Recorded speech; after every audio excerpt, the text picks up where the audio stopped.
Tole, dhaggeeffattootaaf hordoftoota sooshaal miidiyaa kee kan taatan hundumti keessan guyyaa har'aa kana keessummaa tokko qabadheetan isinii dhiyaadhee jira. Keessummaan qabadhee isinii dhiyaadhee kun abboota amantii keessaati warra tokkodha.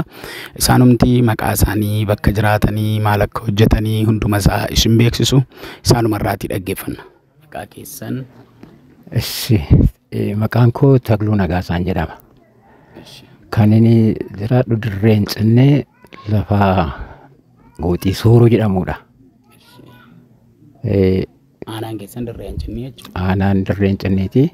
Godinni yaa'u Amboo. Lafti irra jiraadhu Sooroo jedhamti. Achirratti bara sirna Haile Sillaasee keessaa abbaan lafaa yeroo nan amantii kana fudhadhee bara waggaa lamaaf walisotti bara 1962 keessa mana Macaaf Qiddusii galeen achii bahee gara gooftaa fudhattan bara meeqa? Bara 1959. Mana Macaafaa kan isin seentan immoo bara 1962. Achi imaanaa fudhee wangeela baradhee akka hojjetaa biyyatti deebi'ee fura biyyaa sangaa biyyaa buqqisa akkuma jedhamu nama Dabuubii dhufee nama Saamu'eel Tolooroo jedhamu wayii qabadheen kibbaa keessaa qabadheen gara biyyaatti gale. Gara biyyaatti gaafan galuu amma maatii amansiisuudhaan yeroo nani calqabu beeksisa koorraa nani calqabu abbaan lafaa dhufee isarratti na kassasan. Abbaan lafichaa irratti.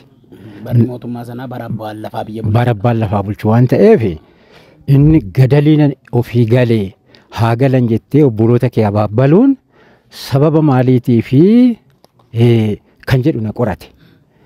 Maatiin namti koo fuulduratti na dhiyeessanii na qorate. Na qorannaananii ani kananii wangeela masakkaruu fi Hizqeel keessatti akkuma sagalee Waaqayyoo jedhu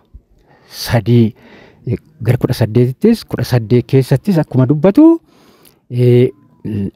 ani cubbamaa tokkoon cubbuu keetiin duuta yoo ati immoo itti himte dhiiga isaarraa bilisa akkuma jedhu ani bilisa ba'uu fi kan amansiisu hafuura Waaqayyooti. Waaqayyoota amansiisa. Ani garuu du'a jalaa firdii jalaa akka ba'aniif wangeela lallabuu koo kanaaf jedheen deebii laadheef.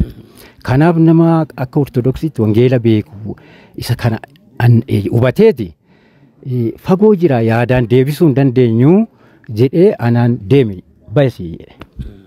Nan baye. Achumaanii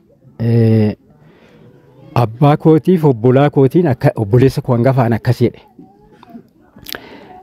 Inni yoo du'e ani sinan jaaladha malee lafa koo irratti reeffa isaan awwaalchisu. Qeesiin bataskaanatti hin awwaalchiftu. Kanaafuu reeffa isaa wajjiniin waan rakkattaniif warra sididan warra duudhaa kee kana gatan kana ofirraa gaggeessi. Warra isaan ishi jedhanii duudhaa kee kanatti bulani ofitti qabadhu ani sin keessummeessu jedha abbaan lafichaa. Abbaa keessanii. Abbaa kootiin. Kana booddeen kana jedheeti gorsa laatee fi amma awaajiin egaa sana booddee awaajiin isin dhufee lafti abbaatti gale. Lafti kan uummataa taate. Abbaa lafa harkaa bahee abbaa uummatatti deebi'e. Uummatatti deebi'e. Sana gidduutti amma bakka awwaalchaa hin qabdan kan jedhamu kanaafi achuma keessaa ilma warra naftanyaa kana kan ta'e hiriyoomii waan walitti dhaannuuf isa isaan jedhan faallesseen ani immoo lafa kan koorraa heektara tokko siifan kennaa jedhe. Heektara tokko siifan kennaa waaldaas irra dhaabbattu bakka awwaalaas godhattu siifan kennaa jedheen naanni kana haasa'u. Eenyudha kan akkasiin jedhu? Ilma abbaa lafichaa kan biraati. Ilma abbaa lafaa kan biraatu lafa isinii kennaa? Isiniif jedhee.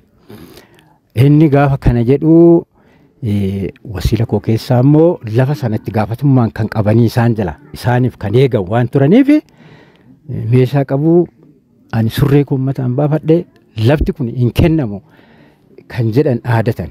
Kana booddee inni kana dhagayeeti laftamma harka abbaa lafaatii hin baane yeroo sanatti inni kanannaa dhaga'u ahaa jaarsi kun meeshaan dhaadachuun isaanii hin kennu lafa jechuun isaanii lafa yuunurraa fudhachuu isaaniiti anis isaaniin amma dandeetti kootiitti nani morma atitti deemii sikaara siifan dhaabaa muka fidadhuu jedhe. Amma lola kaasuu waan barbaade wal ajjechaadhaaf yaalee kana gaggeessuu isaa bareeffane ani lakki lafa geessee bakka fudhuu jedheen. Yeroo lafti isinii kennamu maatiin keessan gooftaa fudhataniiru moo kophaama jirtu? Qoomuman jira. Kana booddee egaa amma abbaan lafaa suni hin hafee lafti nutti galtee abbaatti galtee kana booddee maatii keenya amansiisuudhaaf yeroo nan jedhu obboleettiin koo hangafti Waaqayyoon amanti. Gaafa isheen Waaqayyoon amantee obbolaan koo dhiiraas amananii jedhanii amma ollaa kootis namni biraa annaa dhufee dabalamee amanuu amma lolli ka'a. Lollannaa ka'uu balbala cufatanii qeenii abbaa kootii badde kan jedhu. Nama meeqa taatan jechuudha isin gaafa obboleettiin keessan amantu nama meeqa taataniitu? Nama 5 tokko ta'an. Nama 5 taataniitu. Bara sana isin gaa'ilan dhaabbatiin jirtu? Bara sana gaa'ilan dhaabbanne. Amma gaa maal obboleettiin koo amannaani durbi immoo golaa olitti malee mirga sakkanaa eessatti qabdi. Inni kun mana barumsaa waan seeneef fedha koo jedhee nu harkaa baannanee bahee. Ishiin immoo mirga maal qabduuf ishii abaabbalaa kan jedhani amma araqee wayii fidanii dargaggoollaa waamanii reebicha eegalan mana cufatanii numa keessa. Eenyuun reebu? Ishii obboleettii kootii reebu. Ani reefu mana macaafa qiddusiitii bahee galee waan ta'eef inni bakka hunda bareera yoo bades iddoo itti badu barateera kan jedhani anaan dhiisanii maatii isaan kaan reebuudhaaf ishee obboleettii kootii fudhanii qabanii araqee fidanii araqee immoo dhugan waan jedhaniif araqee yoo dhugde amantiin ishee kun hin fashaalaa kan jedhaniin araqee fidanii reebuudhaan waga'u humnaan gaafa araqee waga'anii lakkimee anachuman ta'a saaloonii manum keenya keessa ta'a zim jedhee reebu bakkuma nan jirutti reebu loluu waan hin danda'amneef achum taa'een qamisii mitirraan baaftan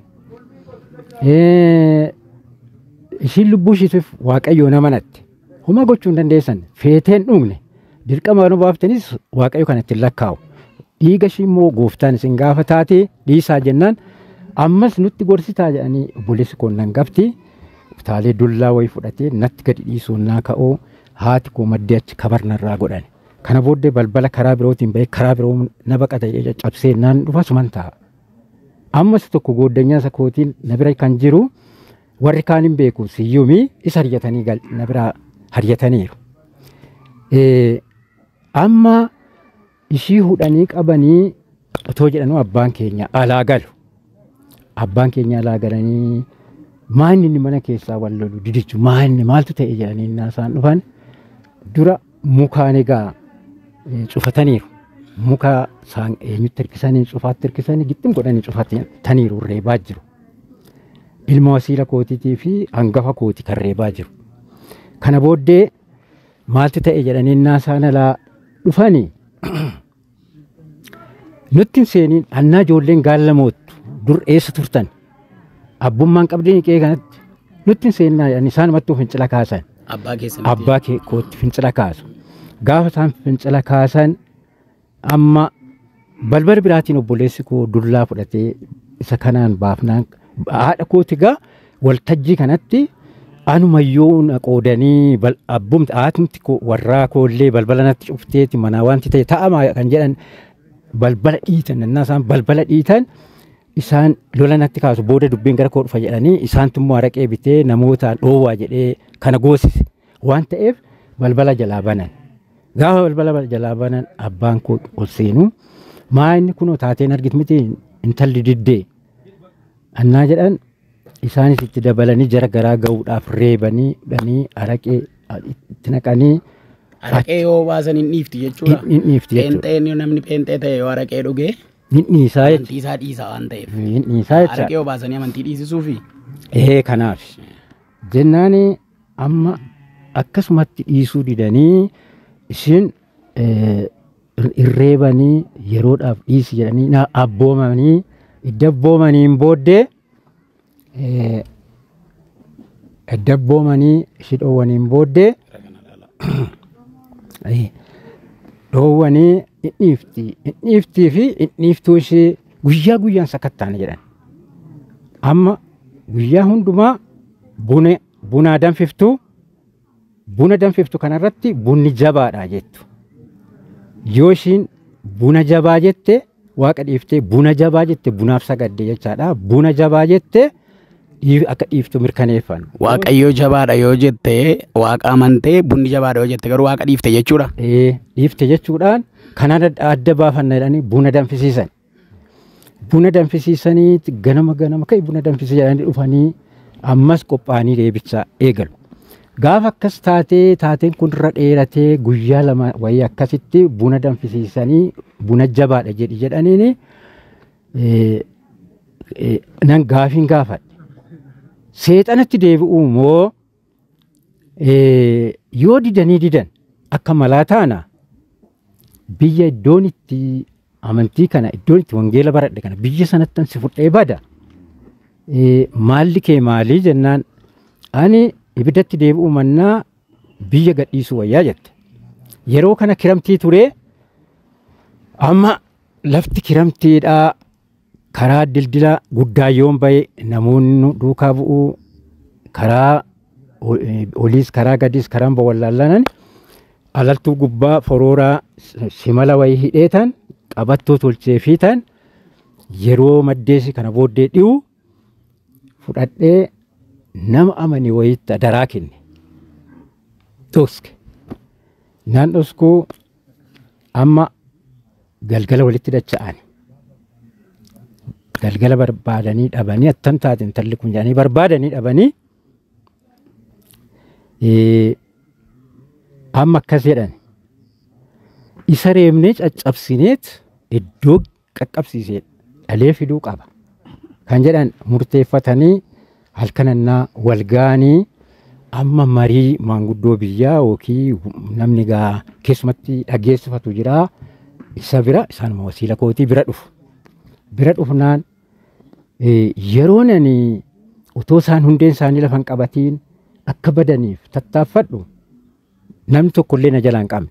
Amma hidda geessanitti isinitti dhaga'ame deemaa na biraa jedhanii walga'iin isaaniin marii kan godhatan isaan harkatti waaqayyo karaa isaanii goree harkaa cufnaan nareeboos hin dhaqnee marii dhabnaan yoo ajjeefnes gumaasaa mangistii yookiin barbaada ta'aa jedhanii marii dhabnaan biillaan ani gaaf sana gaggeessee tuman galeen namatti kennadheen attam goote jedhanii na gaafannaan ani hin beeku isintoo dargaggeessa waamee reebsisaa anuu seerri jiraate sinan gaafadhaa dhokoo malee ani fi kootii hin beekuun jedheen. Kanan isin gaafadhu na gaafattuun jedheen jennaan dubbii gara keenyatti naannessa jedhanii sanumaan jedhanii isin achi hordoffiin baay'annaan gara walisootti namoonni sun dabarsanii waaldaa qaala'ootti booroftuutti. Magaalaa Walisoo jechuudha. Magaalaa Walisootti galchan. Biyya sana turte sanarraan kan ka'e egaa ani wangeelum qabadheen biyya sana toon jiru gaaf kaanii xaa'otiin immoo abdaarii guddaatu immoo karra keenya dura jira. Midhaan qonnaani midhaan wayiin qotee nan'aa jennaan guyyaa qidaameen qottuu jedhan. Kanumko kontiraatar lafarraa fuudhee garuu ofiifan qotee guyyaa qidaamee sana hin dhooftuu jedhan. Yoo asiraatiin immoo abbaa lafaatu gala. Yoo ati saamtee galfatte seeraan ala utuun safarsiifne yoo galchite si gaafanna. Yookaanii sin safarsiisu jedhan midhaan isaan itti buusuu jammaree deebiseen tuulu jedhee tan sim jedheen dha'ee kana booddee abbaan koo amalaajiitti dhaqanii maal godhanii midhaan dhayooti midhaan alatti hafaa haa galchu dogoggora isaa dhiisaaf jedhanii sossofanii midhaan sun gale. Midhaan sun gaafa galu ammas guyyaa biraa qonna wayii beeqilaa wayiin facaafadha jedhee naan hin jedhu ammas guyyaa biroo hin facaaftuu jedhan. Hin facaaftuu jennaan guyyaa qidaamee nurratti hin hojjettuu jennaan nafa haala isaanii argeen midhaan sana facaase. Baaqilaa sana facaase naa buusisan jedheen dhaqee facaase. Kana booddee duubaan baay'ee fokkoraniitti waan godhan dhabnaan dhiisanii. Kana booddee midhaan sanas utuun mormanuu facaasee guyyaa sadaffoo natti deebi'ame. Ammas isaan maal jedhu guyyaa qidaamee kana hin qotiin jennaan diddee baahilii biyyaa diigdaa dhiisi jennaan diddee biyyeen na nyaatte yoo qottee iddoo kana nyaatte kan jedhan seerris maddeen deeggaraa obboleessaan ilqambariidhaa fokkorsa guddaadhaan dhufan. Yeroo sanani ammas dubbatanii innaa san darbanan midhaan sana zim jedheen facaase. Ammas seerri akka fe'aa naa buusisu jedheen facaase. Gaafan facaasu achi deemanii deebi'anii diddee facaaftee annaa jedhan abaarsaan wanti nama kana kaaseef maaliif dhaloota nuyi iddum dhalootaati isaan naan morman kun isaan egaa madaba tigilii isaaniiti malee jibba kootiif miti yeroo sana isaanii maaliif waa'ee abdaaris taanaan duula jimmaattan tasaalladhee ittiin xaaliyaanii mo'ee galee sababii kanaatiif namni abdaarii kana xuqumannaa lubbuun tokko baduu lubbuun ilmaan wasiila ilmaan bolaa kootii kun illee baduu wayyaa kan jedhan murteeffataniiru. Kanaaf ani abdaarii sana xaawutiin sun karra koo dura waan jiruuf xaawutii kana immoo nan fashaleessa jedhee rukute qottoon rukute. Egaa kuni keessa isaanii waan jiruuf gaafa abdaarii sana qottoon rukutu amma isin kaddaamii iddoo sanatti buna danfiftu aarsaa sana aarsuudhaaf dhuftee gooxii lamatu walitti dhiyaatee iddoo sanatti waaqeffata waan ta'eef abdaarii kana rukutee waa'ee abdaarii kana rukutee fi abbaa rukute beekna isa malee namni iddoo kana godhu waan hin jirreef abaaramu jedhanii murteeffatan akkuma gooxii lama walitti aananitti. Warri waaqeffachuu dhufan. Guyyaa gimbooti hoolaan dhiyaatee korbeessi dhiyaatee farsoon dhiyaatee daddarbaan dhiyaatee jirgubbaatti abdaarii sana waan rukuteef abdaarii sana namni rukute kun du'uu qaba koomifachuu qaba yaa abdaarii nana ofirraa koomifadhu lafti kun ofirraa kaasi jenneet abaarra jedhaniit kana murteeffatan. Gaafa isaan kana murteeffatanii isin jedheen callisee dhaggeeffadha ture. Amma isaan akkas jedhan egaa wasiiluma kooti. Isaantu itti qalchiisan malaafinnataan isaantu aboo irratti qaba. Abbaan lafaan deeggara duubaan warra abbaa lafaa abdaariin keenya kabajabaa jedhu isaan hin kabar godhu duubaan hin jabeessu.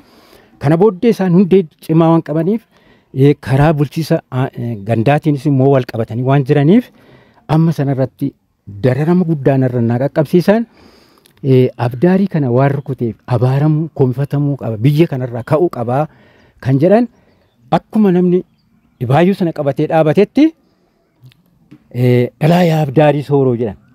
Dhibaayyuu kanarratti maalidha kan isaan qabatanii dhaabatan? Korbeessa hoolaa,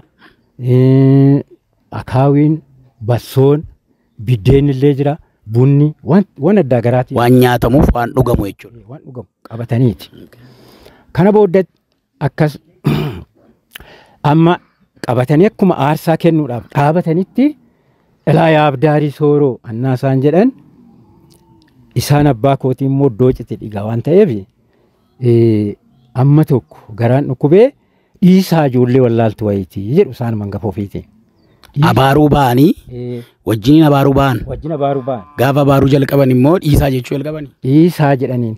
Dhiisaa jennaan yoo garaan si dhukkube maanurraan ijoollee kee maanurraan dhoowwine kan jedhamuuf onnatanii doom yaa baasa yoo sodaatanaa dhoowwan nurraa kaasan jedhanii ilaa yaa abdaarii sooroo jechuudhaan naasaan ka'an dhibaayyuudhum sana farsoo akkamatti qabataniin addum isaaniitti rukutuudha akkamatti ol fudhataniin dhiissin jedhee dhiisi jedhanii alana obbolaan lamaantu walitti garagale waan sababii kootiif dhiissin jedhee dhiisi jennaan amma wal rukutuudha achi biyyi alana abdaariin keenya yookiin xaa'otii kanaaf kennuunis hin fashalaa jedhaniiti haay jedhanii hundumti isaanii alana obbolaan lamaan walii kennina waleenyu jennaanis aarsaan hin kanfalamu jedhanii wal dhoowwan.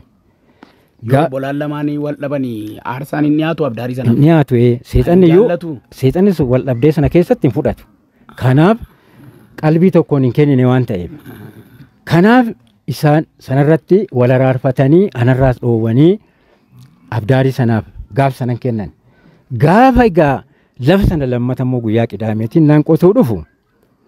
Kontiraata hollaadhaan koorraan fuudhee lafa sana naannaa abdaariitti jedhama achiin naan qotuudhaaf dhufu. Ammas egaa iddoo kana qottee nyaattu jedhanii natti ka'u. Naasaan ammana natti dallananii darbanii jedhanitti nan facaase. Gaafan facaasu amma deebi'anii diddee qottee biyyeen na nyaate gaa yoo iddoo kana qottee nyaatte surreen mataan baafadha jedhanii dullaa fudhatanii amma nareebichaaf natti kaa'ate. Nareebichaaf natti kaananii gisee baay'ee bakka waan narra caaleefani amma wangeela gatees biyyaan deemu waan ta'eef humnaa ol gisee hedduu deddeebi'anii waan. Wangeela lallabaa jirtu ammas yeroo sanatti wangeela lallabaa jirtu in lallabdu yeroo sana. Lallabaan jira. Jennaan amma waan hin godhu dhabnaananii sattaa wayitiin dura sangaayii keeraa midhaan itti facaaseeraa shattaadhaan lafa ciraa jira gajaraan. Amma tuun ciraa jiru alana. Innaa isaan fokkoraanatti dhufananii zim jedheen koo jedheen akkamatti dhaabbee ilaale akkamatti dhaabadhee ilaale yoon baqadhe baqni nan baasu ta'e wangeela gatee garri itti baqadhu hin jiru waan hin jirreef boru waan nan dhiifneef dhaloota waan hin dhiifneef achumaan annaan akkanatti utumaan akkatti dhaabadhu isiin haadha warraa kootee kunoo miliyoonni harkaasutti baatti yeroo sana maaltu ta'e jettee mucaa ishiin immoo hangafti immoo tigistii jedhamti ishiin duukaa kaatti. Maddeedha qulqulluu jettee jalam kaatti. Amma yeroo sana ashiin haadha warraa kootiin isa miliyoona harkatti qabattee naashin gadi baatu arjatan gara manaatti. In arjatanii ishiin baqattee tonnaa ishiin ol deebitu faana fiiganiit akkas jedhaniin zariin kee lafarraa haa cittu jedhan. Jecha kanarratti wanta na honnachiisee na haasofsiisu dhaloota lafa kana har'a oolee kana naan ilaalu akkuma Moo'aabee lakkoofsa boqonnaa 22 gubbaarratti nu gufti Baaliyaaq Baali'aamiin nu gufti Moo'aab sun abaarsisuuf baay'ataniiru jedhee dhorke Waaqayyo didee dhaloonni lafa kana guute kun eessaa bayyannaan jedhu bara akkasii keessa yaadni sun keessa koo bu'ee lapheen koo na boora natti dhaga'ama jechaadha. Abaarsisaan zariin kee lafarraa haa citu jedhan. Sanyii warra pheenxee jechuudha. Sanyii warra pheenxee jecha raadha lafa horee jira galata waaqayyoo haa ta'u lafa guutee jira. Isa kanaafi gammachuun koo daangaa hin qabu. Dhaloota kana arguudhaaf bara sana bichaa waanan ta'eef dhaloota kana naan argu bakka ilaalee hin quufu. Maaliif bara sana qophaa koo waanan ta'eef jechaadha. Kanaaf zariin kee lafarraa haa cittu naadhaan hidda dhaloota fi nabaarre dhaloota kooti isaan nama raru cimina isaaniitiif nama raru dhugaadha. Obboleessi isaanii Addunyaa Tolasaa jedhamu isaan kun Magarsaa Barii jedhamu faranjii gurraacha isaan qabna yoo wayiin jedha. Isaan sana faranjii adii qabna yookiin diimaa qabna yoo wayiin jedha. Natti tolu nama raru isaanis immoo na jibbaniitii miti garuu amantii kana gubbaa irratti aarsaa kan falla yookiin isa bakka gadhiisa yookiin ati bakka gadhiisaadhaan natti dhufan. Isa kana keessatti ammayyuu ani miira keessa galee isaan jibbee naasawu. Natti tolu har'allee nama rarus natti tolus nan kabajas garuu amantii gubbaa irratti isaan walitti dhufnee akka raagaatti jiru obboleessi koo kunoo warqoon jiru abdaarii sana jalatti waan dhufanii isaan qabatanii hidhataadha isaan kun bara sanatti lola ta'ame isaan kun raagaadha jiru. Amma gama maaltu ta'am isinitti fakkaate abdaarii sana sababii isaan akkasitti abdaarii keenya jeeqe jedhanii fi maaltu ta'e isinitti fakkaate waan guddaatu ta'ame takka namarratti waan hin taane waan baay'ee ta'ame inni kun maa inni narguchuuf natti fiignaanan akkamatti adoode akkuma awal diigessi yoo waraaname lammatan dhiigu tokkichi tumatamnaan eenyunsaan jabaataa jedhama hin dhiigu jedhama akkuma sanan natti dhufe bakka du'a malee maaltu jira kan jedhuuni zim jedhan calliseen ilaale annaan akkanatti ilaalu dallaa wayii gidduu keenya jira dullaa qabatanii dallicha raasanii natti aggaamanii jedhanii ummaa ingiriis jechuu jennaan amma iyya futtaafatan maaliif ani kana yaanne isaan shattaa kan harkaa qabu yookiin narkutus kajeeleraa wanti ta'e ta'ameeraa naqaanis salaataa wayii waan ta'e waaqayyo sodaachise natti fakkaata isaan maal godhanii in iyyan gooxiin inni sa'aatii yoonanaati yeroon suni gooxiin na qaqqabu gooxiin sadan in dhufan birmatanii biyyi keenya birmatee dhufe abbaan kooti iddoo bira jiranii birmatanii dhufan akkuma bartee kaleessa iddoo abdaaditti biyyi haraarse ammas maditti kaayanii maaltu ta'ee jedhan dhufanii isaan foonii amma gaa maaltu ta'ee jennaan obboleessa in iyyan naayyan maal jedhu ya biyya ilma abbaa naggasuutu biyya balleesse biyya badee abdaarii keenya daffarame gooroo badee dhugaa badee ya biyya gamni gamanni jedhan iyya guddaa iyyan iyya guddaa iyya amma sanaan naayyan biyyinni aduun eega nama birmate inni yeroo sana qaqqabe yeroo sana birmate gooxiin lama walitti birmate kana booddee isaan iddoo horiitti dhufaniiti maal ta'e jennaan ilmuun kee alana maddeessa afaan laaffataniiti iddoo kaleessa biyya raarse dhugaan natti murama jedhaniiti sagannaa abdaarii muree sanarratti wal lolanii biyya raarseera ammas lammata waan ta'eef ilmuun koo ilma keetu na dhiisisaa jedhaniin maarree na raarsina dhugaasaa boru dubbannaa amma koottaa galaakaa jedhanii sossobanii alaa biyyi kanalatti waan godhu wallaalee dhidhiibanii biyyaa wal gargaaranii manatti galchu. Gaafa isaan manatti galchan taatee gaama kana waan ittiin dubbadhe waan haymanotii irratti dhiibbaa jiru waan addaa garaatu jira haymanotiin aarsaadhaan isa jedhamu faanii dhaloota kanaaf immoo fakkeenya ta'a jedheetani jennaan amma gaa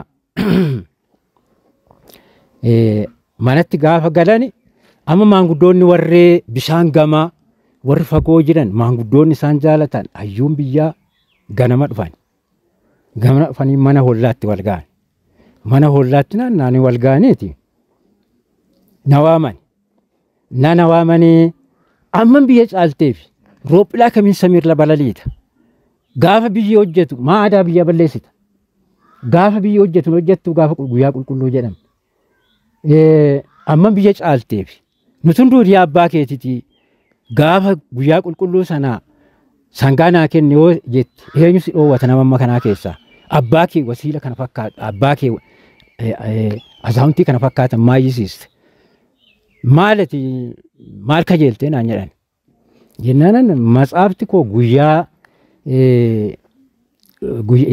jaa hojjedhu guyyaa torbaffaa irra fi jedhaa kanaan ala ayyaana biroo hin beekuun jedheen jennaan ayyaanni immoo dhorkamu kun gabree maannaa abboon buliin sana abboo jedhamaa buliin 12 mikaayilaa 21 maaramiidhaa 19 gabreelidhaa 28 ayyaana cabbii jedhu amaalliliidhaa guyyaan 29 madaanaalamiidhaa kun hunduun hojjetamuu jedhan taadaa adda akkas ta'e karaa birootiin wangeelli kunan dhorku jennaan ejaa biyyaa dhiisuu qabdaa jedhan karaa kana yoo itti dhufe nan dhiisanii jedheeni waaqayyo mala wayii naa kenne mala naa kennuun guyyaa qulqulluu iddaa isinumtiyyuu jettani guyyaa qulqulluu sana isinitti nimadhaa namnamma kana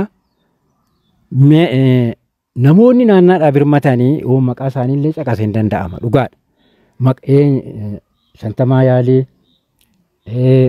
yaalii laalloo abbaa isaaniiti yaaliifa abbaa gurmeessaati Magarsaa Nurgee jedhamu Lammeessaa Hida'ee jedhamu Bayiraa Gurmeessaa illee jiru namni baay'een Baqqalaa Baay'isaa jiru, Har'ayyuun warri jiran jiru, warri kaanillee biyya lafaatti deemanii namoonni raagaa immoo warra faniyyuu jiru. Dhugaadha qabatamaadha jechaadha. Kanaaf maal inni eegaa hin hojjetin guyyaa nuti jenne malee jettanii sangoota gaafa guyyaa qulqulluu isin jettan sana isin ajajadhaa naa ergaa. Gaafa immoo warqee gaa lama immoo naa buqqisaa kaan jedhee naa buqqisaa isin jedhee. Jennaan abbaa lafaa nutti taate kaa hiiksaa taa nutti taate kaa yookiin abbaa lafaa seera abbaa lafaa sana nutti deebisuu barbaadde kaa ati teessee nyaattaa nu sangoota fidee siiqotaa jedhan. In hojjetiin jettanii ani oomannaa qotaa isiniin jedhe in hojjetiin hidda jettanii maalan godhadee daa'ima kun guddifadhaa hojjedheen guddadhaa misooman hojjedhaa hiddan hojjetiin jettanii maalan gochuu danda'adeen jedheen. Kan abbaa kee dhiifama gaafadhu jedhanii sanumaan kolfanii mallarkaa bannaan yaa'an. Waaqayyo waan akkasii keessa na dabarse gaafa nan immoo wangeela koo fudhee amma gara tajaajilaatti dhufu sirnuma dargii keessa immoo dargii keessa bara meeqata? Bara 60 isin amma bara 1959 gooftaa Yesuus Kiristoos amantan bara 1962 immoo mana macaafa qulqulluu Walisootti barachuu deemtan achi deebitanii dhuftaniiti qabsoo wangeelaa kanatti galtanii jechuudha. Kana hundumaa keessattidha kan isin maatii wajjinis biyyaa wajjinis naannoo wajjinis kan isin wal dhabdan. Utuu isin kanaan jirtanii seerri abbaa lafaa jedhu suni lafti kan qotee bulaatii jedhamee deebi'e. Labsiin kun labsame. Ergasii booda haala kana hundumaa kee dabartanii gaa'ilas dhaabbattanii ijoollees godhattaniiti gara kanatti dhuftanii jechuudha. Amma dubbii keenya gabaabsuudhaa fi baay'ee haasofne baay'ee bira ga'uu dandeenya waan ta'eef amma garuu biiftuu waan deemaa dhuuf kaameraan keenya waan nu duraa dukkanaa'uu fi amma kana erga deemtanii booda yeroo jalqabaatiif waldaan iddoo kamitti dhaabbatteeti kan isin namoota meeqaa wajjin waaqessuu jalqabdanii eessatti dhaabbatte waldaan naannoo kana sooro lafa jettan immoo gawwisii lafa jettan kana moo bakka biraadha? Waldaan dura amantiin kun kan dhufee qubatee kattoo lafa jedhamudha. Kattoo qe'ee cabsitaa Jimmaa jedhama. Achi yeroo maddeedda turtii maddee achi turaniin booddeetti abbaa lafa sanaa wajjin wal dhabdee wayii uumameeti gallakkisanii gara hambootti deebi'an. Hambootti gaafa deebi'an maanguddoonni biyyaa wal kaasanii ijoollee keenya barumsa hin dhabiin jedhanii hordofanii qe'ee amsalaqaa hiiksaa immoo sokaa lafa jedhamutti yookiin arjajoo lafa jedhamutti amantiin kun calqabamee achitti waaqeffachuudhaaf mana barumsaatti namoonni muraasni kurfoofne mana barumsaa wayitti. Mana barumsaa kanuma mootummaa jechuudha.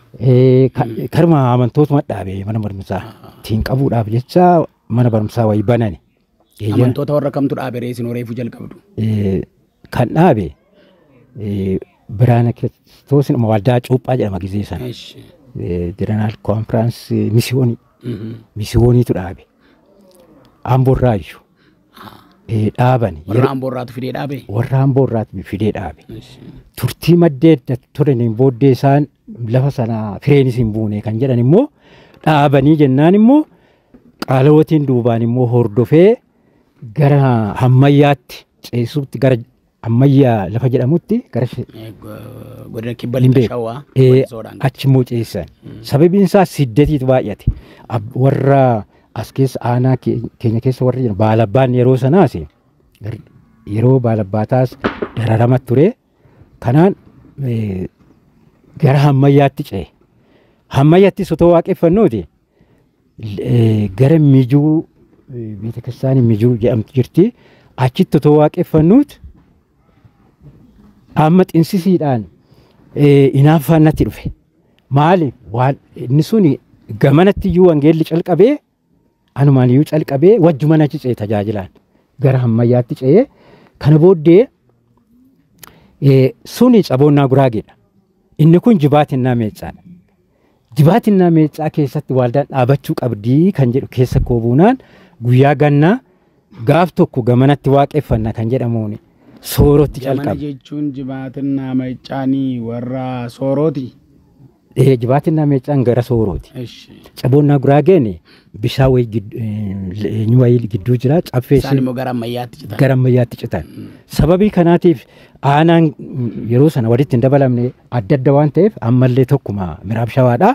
Yeroo sana walitti waan hin dabalamneef gamanattis wangeelli dhaabbachuu qaba kan jedhamu gara gamanaatti jammarre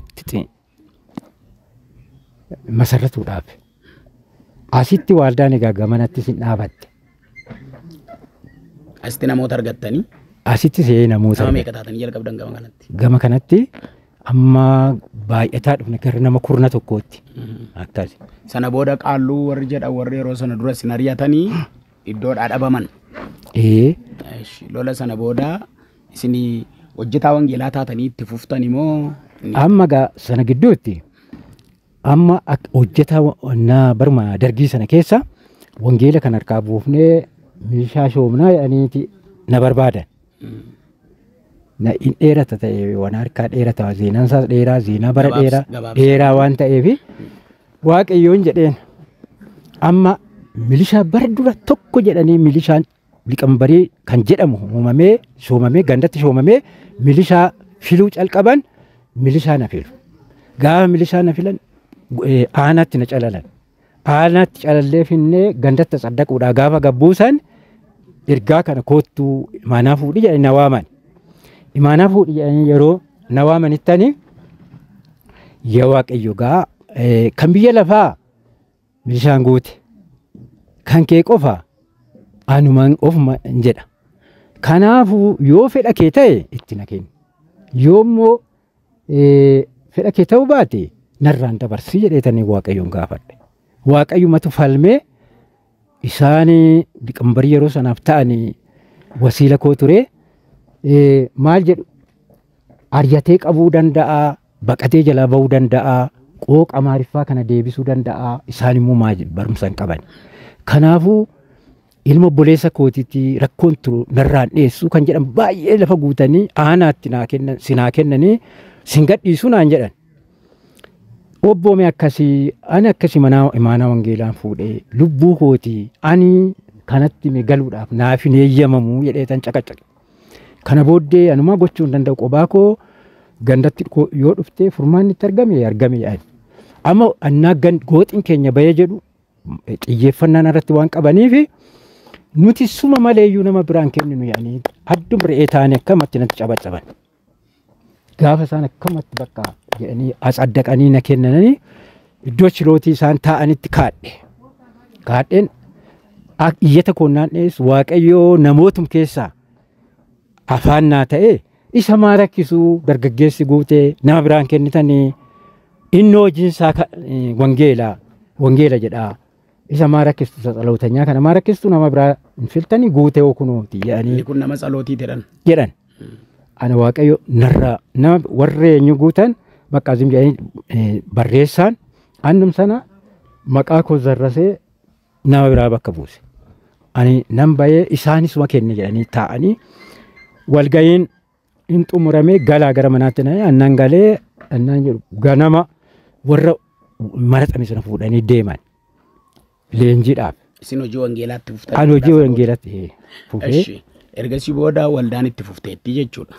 Waldaan itti fuftee. Isinis asuma turtan. Asuman ture. Egaa amma kana keessatti sila jalqaba dubbattaniittu nama amma kana baay'atu naannoo kana keessatti namni wangeela dhaga'ee yeroo inni baay'atu ilaalee iyyuu hin quufuu jettan gammachuu keessa.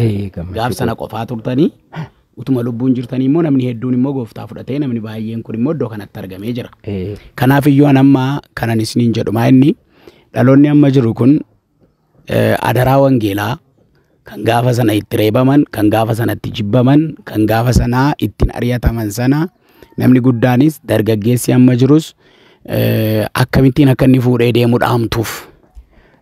Amma kana dura waan tokkoon dubbadha. Waan na hafe wayii jira. Asuma abbaan amantii koo isaan asitti na amansiisan sun tokkeetti jijjiiramanii imaanaa natti kennanii gara tokkeetti gaafa deemananii utuman tajaajiluu isaan ilaaluun qaba jedheetan maanguddoo tokko atoo guddinaa ergoo jedhamu mijuurraa fudhadhee tokkee soolee gubbaatti ilaaluu dhaqe. Gaafan ilaaluu dhaquu achitti bara 64 ture. Bara 64 dararama amantootaarra buune. Baalabbaanni lama gizee sanagaa gizeedhuma Sillaasitti kanan irraan fadhe keessaayyuu amma achitti reebichi ta'ame keessaa Waaqayyo kan na oolche keessaa waan tokko wanti natti dhagaamitu jira. Amma baalabbaanni lama gaangee lamaan yaabbatanii dhufanii iddoo sanatti tokkee sanatti biyya kaafatanii guyyaan sanbataa amantoota waaldaa ishee cufna namoota reemna jedhanii akkuma hiriiraan tuuta baay'ee ta'anii dhufanitti wangeelaawii sana si'achi garasitti darbee achi ture gara mana isaa mana dhuunfaa isaa dhaqanii gadi bayi. Antee sallaay minti saraallee ከዚህ ሀገር ማል ሆጀት ነጋዴ ነኝ ገበሬ ነኝ አገሪን የምትበጠብጥ ያለኔ አናሳን ቀበኒ ገዲ አኒ reebuudhaaf dhufanii isaan maanguddoo wajjin asii dhaqe ilaalcha dhaqe gubiin daawwannaa dhaqne nuti isaan mee tasgabbiin bu'aa laata jedhanii gadi ba'an ijoollee kunoo gooftota koo baanee jedhanii warra sanaaf akka nagaan bu'u jedhanii naa gadi ba'anii jaarsi tokko maanguddoo biyyasiiti isaan agalgaay sanaan ol deebi'aa gara manaatti jedhanii kaattuu kaataniif akka isaan hin duune. Achi jaarsa naa gadi ba'an tuutu walakkaatti annaa isaan gadi ba'an isaan malaxaa shimaagillee የበላውን ልናዘዝ ነው መጣ ይሰዱር ሳሜኛ ይሄ ከጅባት የመጣ ሽፍታ ነው ያኔ ጃርስ ሰና ደረሩና ከአን ጃርሲ ፔንቲልም ታኒ ናሱዳን ወለካ ሳኒያስ ያች ቀጀለን አኒ ወሊን ዳንኔ አም ሞርማ ጀረቱ ዳኒት ጃርሳ ቦቲዳን ጫማ ሳኒቲ ነከት ገራ ኬስ ዲዲተን አቶ ጉዲናዘን ዲዲተኔ የሮሳን ዲዲተኔ በቃ ናሱር ማን ከንካይ ፊጌ ደቄተኔ harkatti maradhee harka nan kaachisa annaanan jedhu isaan dhidhiitanii gallakkisanii na qaban kokkeedhumatti fudhanii na qaban kokkeetti fudhanii na qabaniin akkamatti ofirraa Waaqayyo na gargaaree annaan akkanatti rukutu dullaan garanaan 30 kan ta'u 40 kan ta'u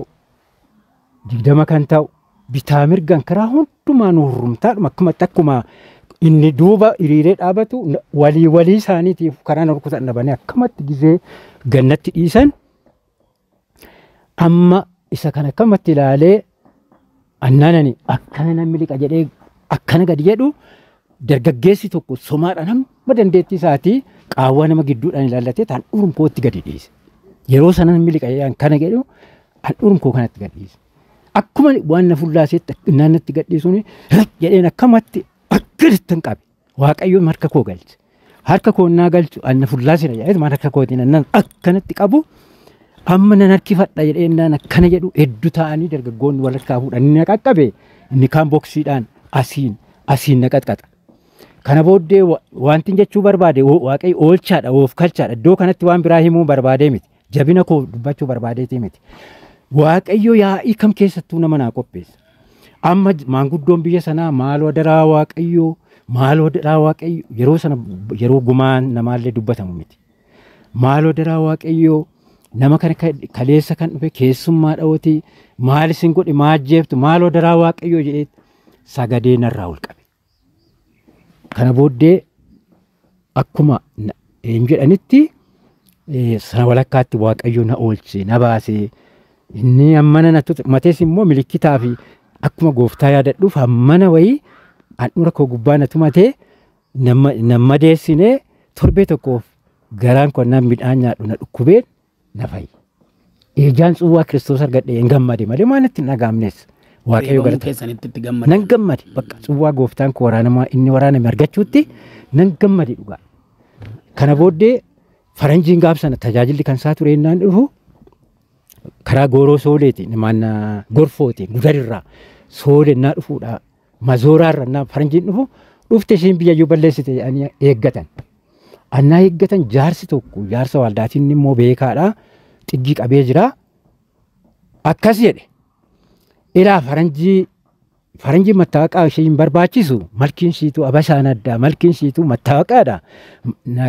Moototatu walitti dabarsee mallattoodhaan eeyyama isaaniitiin biyya Itoophiyaa dhufte gaafa faranjii kanatti buutan nuufoo biiftuun nu baate ittuu isin ajaju jedheen yeroo sana kostarri jedhan baqa naan idaa yoo waan tokko goone karaa mootummaatiin rakkoo kan jedhan faranjicha gaafsan sila makiinaa isaa kan nagaan hin baafne dhagaa tokkee ilaala kan caccabsan dhufe innaa dhufu makiinaa isaa dhaabbatee warra baalabbaataa bira dhaqee minnoo inni bazii masmarkoo faqaadaa illee jedheen annaa qillee hin jedhanii hin beeknu jedhanii akkuma daammaraa masqalaatti sirbuutti yammaran kana gaachanaan ba'an gaafsana dhugaadha eeboon gaachanni maaltu harbanyaan maalii hin hafne ittiin tumataat itti dhaadataat isa namichi sun jedheef waraannu jedhanii waraanuu dhiisan malee doorsisanii inni matsaafa isaa qabateetu akkamatti dhaabatee hafee booda otoo eedoo'eetti dhiitanuu daandii makiinaatti deebisan. Qanya haalaa zuur jedhanii deebisan. Inni deebi'ee galee hin baraaramee silaan dhiisanii waaqayyo oolchaa foofkalchaa dhaloolee gaaf sanas akkasitti baasee jechaa godhu. Waaqessi eebbifamu. Isin eebbisu gooftaani amma egaa akkuma jalqaba isinitti dubbadhee dhalootni amma jiran kunii ergaa wangeelaa kana amma waldaatu baay'eedha malee dhaloonni wangeela fuudhee deemu muraasa. Kanaaf amma dhaloota amma jiru kana qeerroo kanaaf fi dhaamsa qabdan akkasiin dabarsan isin. Waaqayyo eebbifamu. Akkuma Phaawulos jedhe Qollaasii maannaa Tasalonqee keessatti akkuma dubbatu wangeelli keenya babizu haayilinji baaf bilchaa almaxxaam jedha. Bilchaa afaaniitiin hin dhufne jedha. Humna guddaadhaan dhufee jedha. Wangeelli kun aarsaan kanfalamee lafa kana waan ga'eef aarsaa nama kanfalchiisa. Wangeelli kun aarsaa nama kanfalchiisa. Aarsaa kanfaluudhaaf immoo idileen tokkummaa qabaachuun obboloonni tokkummaan taa'uun gaariidha waan jedhuuf dirbaa dir ambassaan yaasir akkuma jedhe tarataan tarate walitti dhiyeenyi humna waliiti waan ta'eef annaa sana hin qobaan ture. Har'a humni idda dhufe humni tokko ta'e kuni waan guddaa hojjeta. Idileen tokkummaa jira. Amma akka naannaa keenyaatti sagantaan tokkummaa jira. Tokkummaa keessatti illee wal jajjabeessuudhaan biyyi lafaa tokkummaa dhabe. Dhabinsatu rakkoo uume.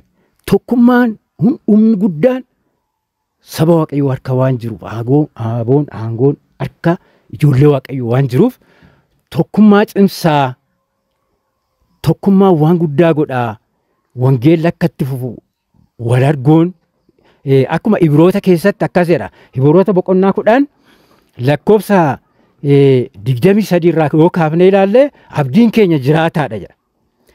Xoxoqnee wal dammaqsinaa jedha. Kaan manni bat gizee yiliqa yeroon ijaa bara dhumaa ta'e jabaadhaa waliin jechuun xoxoqnee wal dammaqsina. Baandaandochi zand limaadi እንደሆነ መሰባሰባችን አንተው namoota baay'ee biratti akka bartee ta'e walitti qabamuu keenya addaan hin kunnu jedha.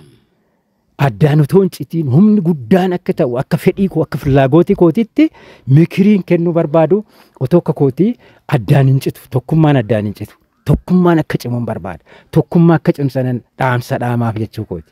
Maqaa keessan irra deebi'aatii bakka amma jiraattan irra deebi'aa dubbadha. Maqaan koo Tagluu Nagaasaan jedhama. Bakki gooxiin irra jiraadhu Sooroo waldaa Soorooti. Lafittiin illee akkuma maqaa ishiitii lafa maddii garaagaraa kunuunsi wanti addaa garaallee bakka sanaa madda. Namatti tolti dhugaadha. Lafa sanatti saartifikeetii koo irratti illee baran wangeela walisoo bara 62 sanannaan baradhu faranjii waa tokko na gaafate. Mistir Koolmaan jedhama akkas jedhe. Ante Tagluu ante የምትኖሪበት ስፍራ ምን ይባላል አንጀ አናፊ godina na gaafataa yookiin aana na gaafataa hin barre akkasin jedheen inni daa saartifikootii koo irratti galchuuf ani garuu maalan jedheeni sooroon jedheen akkuma daa'imummaa kootiitti anti isa kam na gaafattu jedhee gaafannaan anti ammitti qammaqibbat sifiraa jedhe iddoo ati teessa iddoo irra jiraattu sana laficha jennaan mani isa aanaa dhiisee samaalii dhiiseen sooroo jedhe dhiiseen sooroo jedhe saartifikeetii koo irra jirti Kuni maaliif lafti sun dhuguma lafa soortuudha. Lafa biyyi sooramuudha. Wangeela hafuura waaqayyootti sooramuudha. Maddi kun achii bayeeti furga'ee lafa hunda wal ga'e natti dhaga'ama. Akka maqaa ishiitii ta'u akka ta'u anis immoo ergamni kun na keessa jira. Lafan itti dararametti. Ergamni lafa kanaa, ergamni biyya kanaa natti dhaga'ama. Guddisee natti dhaga'ama. Kanaaf waaqayyo amma umurii naa kennetti kana dhaamsa dhaloota dabarsuudhaaf fedhan qabasi. Maqaa waaqayyoo haa eebbifamu akkas. Gooftaan isin haa eebbisu obbo Takluu Nagaasaa.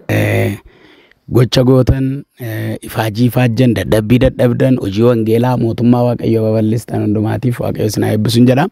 Dhaggeeffattoota miidiyaa kanaa kan taatan kallattii garaagaraatiin miidiyaa kanaa kan argitan hundumtuu dargaggoonni barattoonni biyya keessan irraa iddoo garaagaraatii biyya garaagaraa barnootaan haala garaagaraatiin deemtan yoo jiraattan kan akka obbo Takluu Nagaasaa aarsaa wangeelaa kaffaluudhaan yeroo jalqabaatiif ganda keessan keessatti aanaa keessan keessatti wangeela lallabanii har'ammoo lubbuudhaan jiran yoo jiraatan bifa adda addaatiin akka isin gara miidiyaatti baaftaniin adaraa isinitti kenna. Waaqayyo isin haa eebbisu. Har'a kan nuti arganne obbo Takluu Nagaasaa aanaa Dirree Hincinnii godina Shawaa Lixaa jechuudha. Aanaa Dirree Hincinnii bakka Daalfoo jedhamtu waldaa Biraana Kiristoos mooraa ishee keessattidha. Isaan immoo sooro bakka jedhamu irra deddeebi'anii dubbachaa turanii isaan bakka jireenya isaaniiti. Waaqayyo gooftaan isin haa eebbisu. Eebbifamaan isiniin jedhaa ulfaadha.